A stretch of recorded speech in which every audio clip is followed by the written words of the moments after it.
안녕하세요, 와인 여신입니다. 신의 물방울 제3사도 도멘디페이고의 끼베다카포 편은 잘 보고 오셨을까요? 혹시 아직 안 보셨다고요? 걱정하지 마세요. 제가 바로 여기 링크를 달아드릴 테니까요. 왜 지난 영상에 신의 물방울 얘기를 하냐고요? 맞습니다. 와인 여신 구독자 여러분들이라면 요즘 제가 사도 다음에는 꼭 그 사도를 구성하는 주요 품종편을 다루고 있다는 걸 알고 계실 텐데요. 오늘은 샤토네프 디파브의 주요 품종 중 하나인 그르나슈를 다뤄보고자 합니다. 그르나슈는 현재 전 세계적으로 굉장히 많이 기르고 있는 포도 품종입니다. 생산량으로 따지자면 시라에 살짝 못 미치는 16만 헥타르 정도의 면적에서 길러지고 있는데요. 실제 우리가 주변에서 시라 와인을 쉽게 자주 만날 수 있는 반면 그르나슈 와인은 왠지 그렇지 못한 느낌이 들지 않으세요? 사실 여기에는 여러 가지 숨은 사실들이 있거든요. 오늘 영상 꼭 끝까지 시청해주세요.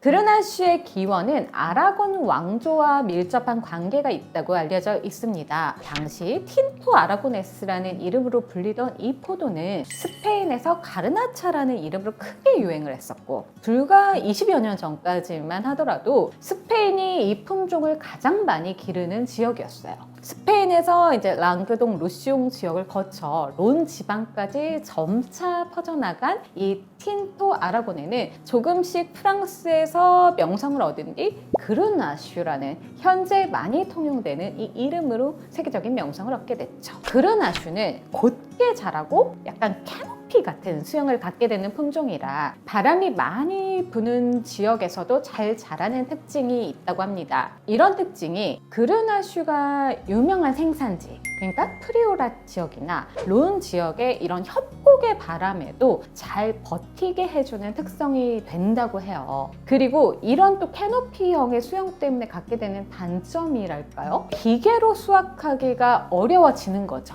기계로 수확하기가 까다로워지면서 생각해보면요, 같은 지역에서 만든 CDP라고 하더라도 그르나슈의 비율이 높은 CDP는 조금 더 비싼 경우가 많죠. 물론 퀄리티가 높기 때문일 수도 있지만 생산성이 낮은 부분, 그러니까 수확을 위한 인건비 같은 부분도 반영된 게 아닐까 싶어요. 이런 특성 때문에 기계화된 대형 농장 운영을 선호하는 호주 혹은 미국 같은 산지에서 그르나슈의 인기가 높을 수 없을 것 같다고 제가 레드와인 품종편에서 한번 말씀드린 적이 있잖아요. 그르나슈는 배수가 잘 되는 더운 지역에서 잘 자라는 편이라 당도가 높은 편입니다. 우리가 흔히 당이 알코올로 변화한다고 하잖아요. 이런 당도가 높은 특성 때문에 그르나슈로 만든 와인은 알코올 도수가 높기 마련이죠. 대개의 경우 13도 이상이고 높을 때는 15도보다도 더 올라가는 경우가 있으니까 꽤나 알코올 도수가 높은 양조적인 특성을 가지고 있습니다. 그래서 제가 전에 농담처럼 작업지로 좋다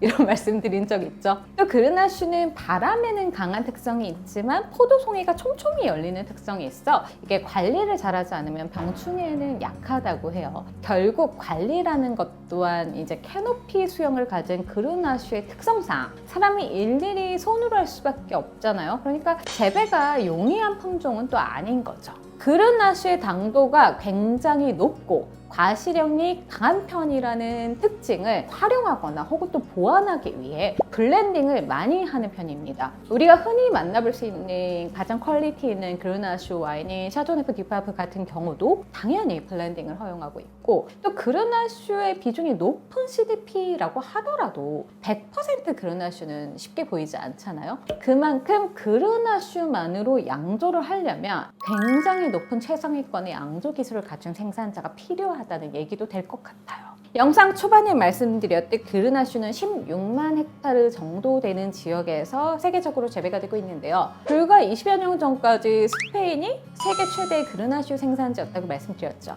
그런데 제가 아까 말씀드렸죠. 그르나슈는 캐노피형 수영에 의해서 노동 집약적인 생산 방식이 필요하게 되고 저가의 가성비 와인으로 세계를 공습 중인 스페인 와인의 생산 방식과는 점차 맞지 않게 되어간 거죠. 이로 인해서 세계 최대의 생산지의 자리를 프랑스에 내주게 됩니다. 결국 그르나슈의 세계는 양과 질을 모두 프랑스가 챙기게 됐으니 원산지였던 이 아라곤을 보유하고 있는 스페인은 여러모로 아쉽게 됐네요. 그럼에도 불구하고 그르나슈의 생산지의 소개는 스페인을 역사적으로 순서에 따라 스페인을 먼저 해볼까 합니다. 스페인에서는 그르나슈의 고향 아라곤 지역에서 가장 많은 양의 그르나슈 아닌 가르나차를 길러냅니다. 특히 이 지역에는 올드바인이 많이 심어져 있어서 마시기 좋은 높은 퀄리티의 와인을 생산한다고 하는데요. 리오아 지역에서도 가르나차를 생산합니다. 주로 템프라니오랑 블렌딩을 한다니까 좀 신선하죠.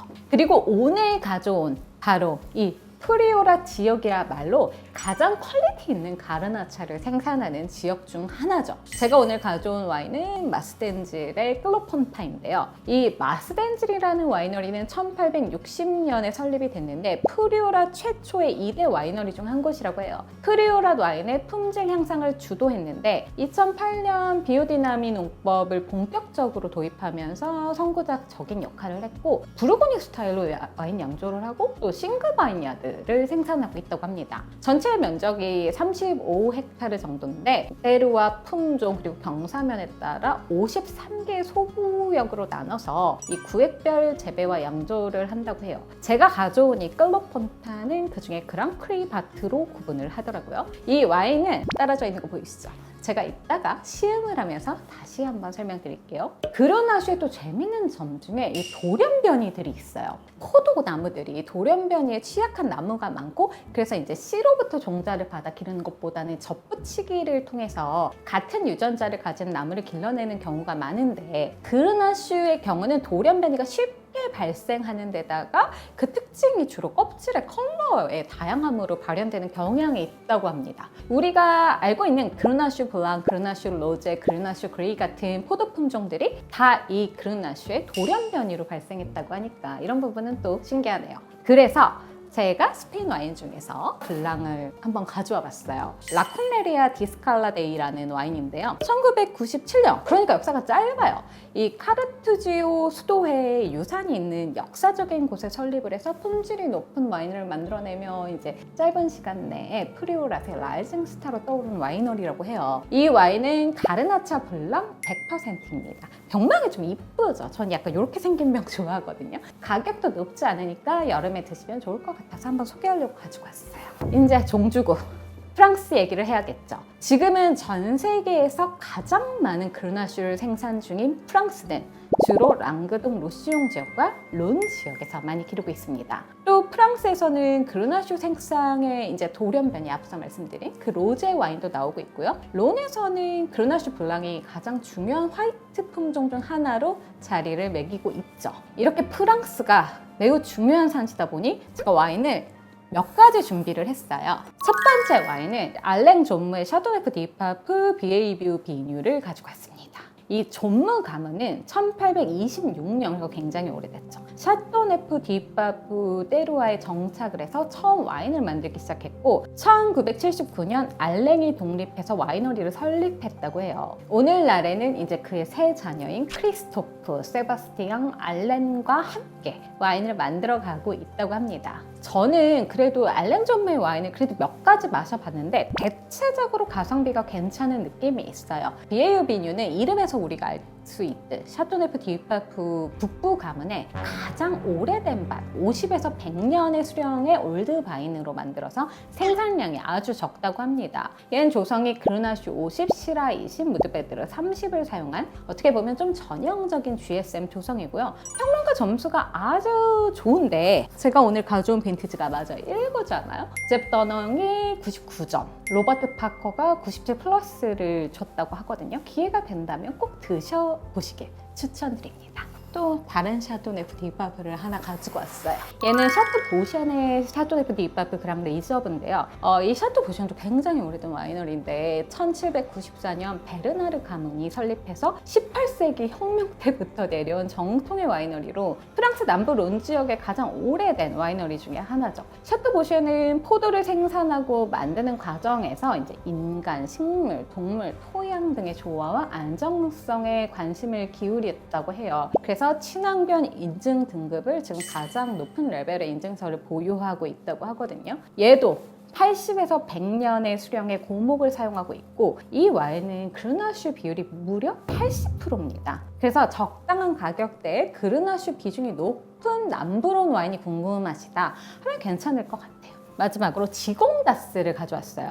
아마도 와인을 처음 접하는 와린이 분들은 CDP보다 지공다스를 먼저 접하는 경우가 많지 않을까 싶어요. 제가 가져온 이 와인은 지공다스 라까브의 시테르드 보안 F입니다. 1956년에 설립돼서 현재 73명의 와인메이커로 구성된 협동조합인 이 지공다스 라까브는 총 생산량이 꽤 돼요. 313헥타르 면적의 포도밭을 보유하고 있고, 이제 와인메이커의 개성 그리고 때르와의 고유의 뉘앙스를 그대로 표현하는 것을 목표로 가지고 있다고 해요. 이 와인도 올드바인에서 재배한 포도를 사용해서 만들어내는 최고급 라인의 지공다스인데요. 약간 특이한 점은 100% 뉴오크를 사용한다고 해요. 그래서 12개월 숙성을 하고, 이 와인도 그루나슈 비중이 75%니까 꽤 높은 편이죠. 이 외 지역 중 제가 특별히 언급하고 싶은 지역이 있는데 혹시 눈치채셨나요?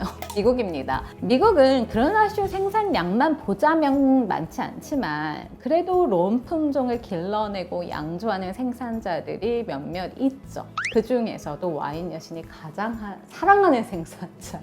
네, 맞습니다. 이 클랭크 패밀리가 운영하는 와이너리들이 이 론 품종을 활용해서 와인을 만들고 있잖아요. 혹시 와인 여신의 클랭크 패밀리 편을 놓치셨다면 역시 여기 링크를 달아드릴 테니까 꼭 한번 시청해 주시길 바래요. 이제 시음을 해볼 텐데요. 제가 오늘 시음할 와인은 마스덴질의 클로폰타예요. 이 전에 시음을 일단 CDP를 3, 4도 때 했잖아요. 저는 사실 이 와인 처음인데 마스덴질 마셔보신 분들이 몇몇 추천을 하셔가지고 오늘의 시음 와인으로 정했어요. 이 친구는 조성이 당연히 가르나차, 그러니까 가르나차 네그로라는 품종 50%, 가르나차 펠룬다라는 품종 20%, 그러니까 가르나차가 70%에 까리냥 30%가 섞여 있다고 합니다. 한번 마셔볼게요.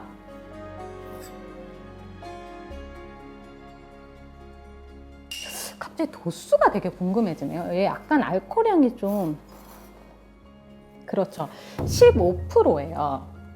도수가 꽤 높은 와인입니다. 조심해야 하는. 제가 바닥이 지금 하얀색이 아니라서 컬러를 좀 보고 싶은데 이렇게 봤을 때는 좀 진한 루비 컬러인 것 같아요. 진한 루비 컬러인데다가 향을 맡았을 때도 되게 강한 블랙체리 향과 함께 약간 알코올 향이 저는 같이 올라오는 느낌이라 이 향을 맡았을 때 얘는 이런 캐릭터를 가지고 있겠구나 라는 느낌이 있었는데 그게 거의 뭐 크게 다르지 않게 팔렛에서도 구현이 되는 느낌이 있어요.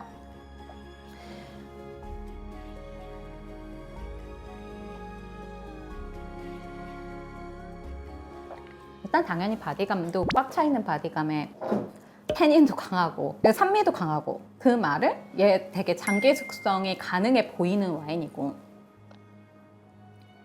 피니쉬 기네요. 근데 또 마셨을 때는 또 그렇게 알코올이 튀는 느낌은 아니에요. 노즈를 맡았을 때와는 달리.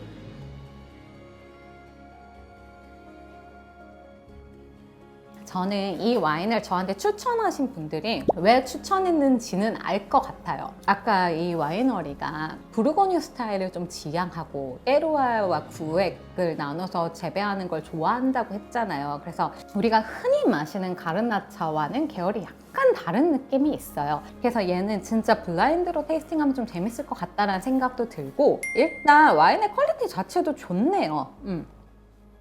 잘 만든 와인인 것 같아요. 사실 스페인, 특히 프리오랏의 가르나차를 마셔본 경험이 냉정하게 그렇게 많지 않아요. 전 그르나쇼 굉장히 좋아하지만 이 스페인 와인의 가장 큰 매력 중에 하나가 가성비잖아요. 이 와인도 그렇게 고가는 아닌 걸로 알고 있어요. 그래서 여러분들이 약간 동일한 비슷한 가격대에 뭐 론의 CDP 그리고 스페인의 가르나차를 놓고 봤을 때는 냉정하게 그냥 절대적인 퀄리티만 놓고 봤을 때 스페인의 가르나차가 실패할 확률이 좀 적지 않나 라는 생각은 있습니다. 근데 캐릭터가 달라요. 많이 다르기 때문에 솔직히 이 정도 가격대면은 비교 시음을 해보는 것도 좀 재밌을 것 같다는 생각도 들거든요. 제가 이전 편에 마셨던 다카포랑은 사실은 가격 차이가 너무 많이 나는 와인이라서 그것과 비교하는 것은 조금 무리가 있어 보이고, 이 가격 정도의 CDP들도 꽤 많으니까 이 가격대 CDP 중에서 그르나슈 비중이 조금 높은 애들, 적어도 60% 이상 정도 되는 애들과 이 스페인의 가르나차를 비교시험해 보시는 건 그르나슈 가르나차의 품종을 이해하는 데도 도움이 되고, 이게 때로와에 따라서 어떻게 달라지는 걸 또 찾아보는 것도 좀 재미있을 것 같다는 생각이 드네요. 그리고 저처럼 주량이 약한 사람은 확실히 좀 조심해야 되는 품종임에는 좀 틀림이 없습니다. 그리고 이 마스덴젤이라는 이 와이너리가 앞서 제가 이렇게 되게 구획으로 재배를 해서 양조를 한다고 했잖아요. 그러니까 전 이걸 마셔보고 나니까 이 밭이 아니라 좀 다른 밭도 마셔보고 싶다는 생각이 들어요. 재밌을 것 같아요. 오늘 그르나슈 편은 여기까지고요. 이제 다음 편, 우리 2, 4도 뭔지, 신의 물방울 앞에서 보신 분들 대부분 2, 3, 4도까지 보니까 2, 4도 뭔지 알고 계시죠? 그럼 다음 품종도 뭔지 예상이 좀 되시나요? 그럼 우리 다음 시간에 예상하시는 그 품종으로 만나요. 안녕!